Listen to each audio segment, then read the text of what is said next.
Trunacharskiy mahallasiga keldik. Bu yerda bizda 2 etajli dom sotuvga qo'yildi. Fasadlarimiz 17 metr. Oldi tomoni ham juda ham katta. Bemalol bu yerda ziloniy zona 3-4 ta mashinalarga qo'yadigan joylarni qilsa bo'ladi va bu yerda katta darvozamiz, avtomatik darvoza qo'ysa bo'ladi. Bu esa o'zimizning paradnik kirishimiz. Uchastkamiz 3 sotuv, 370 kvadrat, 3 ta etaj, 1, 2 i podvol, 7 ta xonamiz bor, 4 ta sanuzel i alohida garderobga ham joy qoldirib ketilgan. Kirishimiz bilan chap qo'limizda podvolga tushadigan joy, bu o'zimizning territoriyamiz. Bu yerga mashinani qo'ysa bo'ladi. Bu yerga avtomatik darvoza va bu 2 etajli uchastkamizning ko'rinishi. Chap tomonimizda ikkinchi etajda bu letniy terrasi, bu yerga oynalarni qo'yib, bemalol dam olsa bo'ladi. Состояние bu yerda o'zingizlar ko'rdinglar, korobka.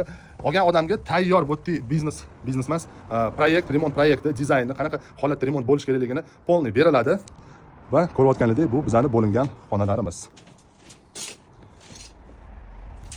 Hozir ikkinchi etajga chiqib sizlarga terrasani ko'rsatib o'taman.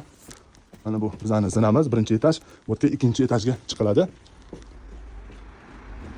Aytgan terrasam mana shu ko'rinishda katta territoriyasi bor. Bu yerga panoramli oynalarni qo'yib, bemalol stol-stullarni joylashtirib, dam olib ovqatlansa ham bo'ladi. G'ishtlarni ko'rayotgan bo'lsangiz, juda ham sifatli bu yerda qo'yilgan. Ham orqa tomonini ham hozir ko'rsatib o'tamiz.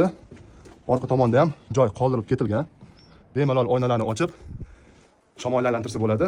Narxiga keladigan bo'lsak, narxi juda ham zo'r. 3 sotuvga $465,000. To'liq ma'lumot olish uchun pastki raqamga telefon qilasizlar.